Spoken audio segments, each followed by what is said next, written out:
There's no feeling more intense than starting over. If you deleted your homework the day before it was due, as I have, or if you left your wallet at home and you have to go back after spending an hour in the commute. If you won some money at the casino and then put all your winnings on red but it came up black. If you got your best shirt dry cleaned before a wedding and then immediately dropped food on it. If you won an argument with a friend and then later discovered that they just returned to their original view. Starting over is harder than starting up. If you're not ready for that, like if you've already had a bad day, then what you're about to go through might be too much. Feel free to go away and come back. I'll be here.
Alright, thanks for coming with me on this trip. I'll understand if you have to take a break at any point. Just find a safe place to stop and quit the game. Don't worry, I'll save your progress, always, even your mistakes. This game is a homage to a free game that came out in 2002, titled Sexy Hiking. The author of that game was Jazor, a mysterious Czech designer who was known at the time as the father of B games.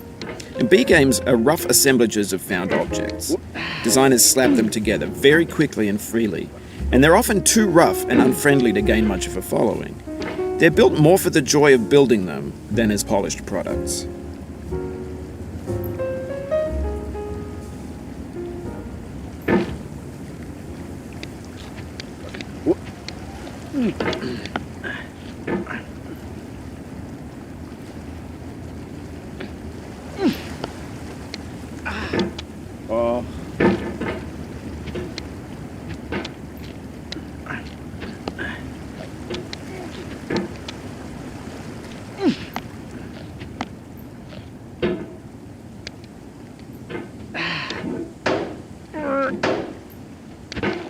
In a certain way, Sexy Hiking is the perfect embodiment of a B game.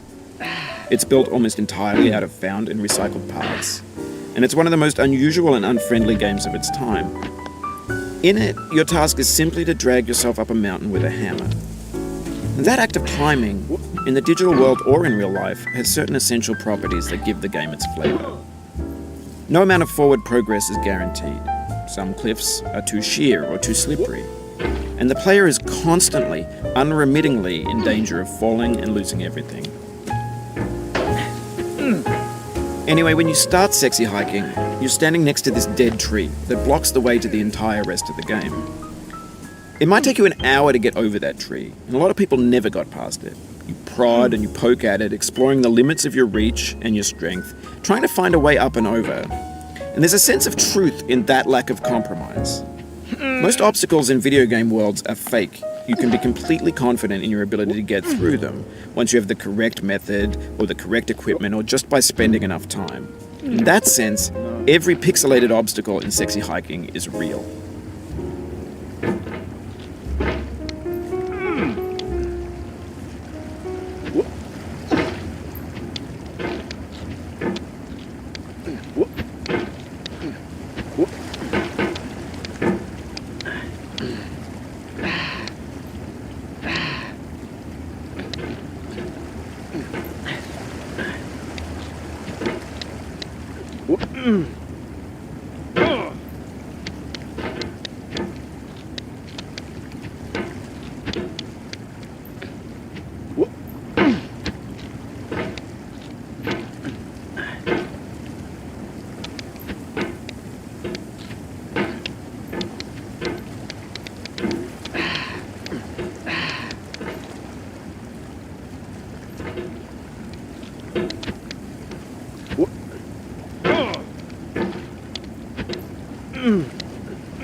No.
The obstacles in Sexy Hiking are unyielding, and that makes the game uniquely frustrating.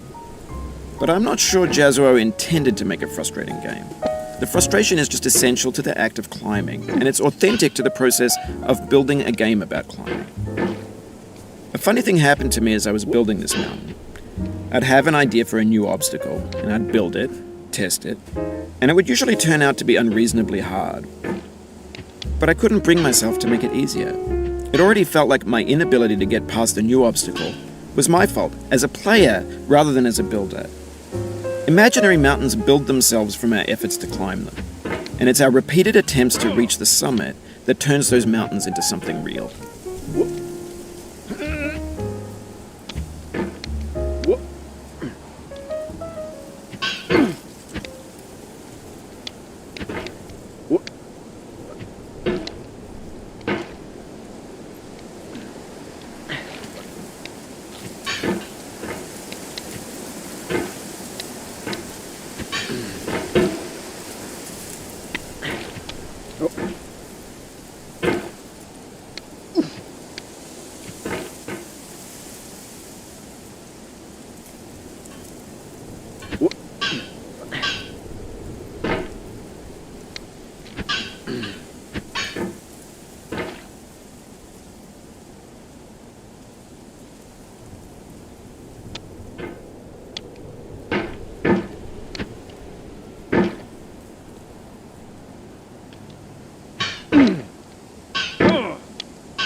Oh, you just lost a lot of progress.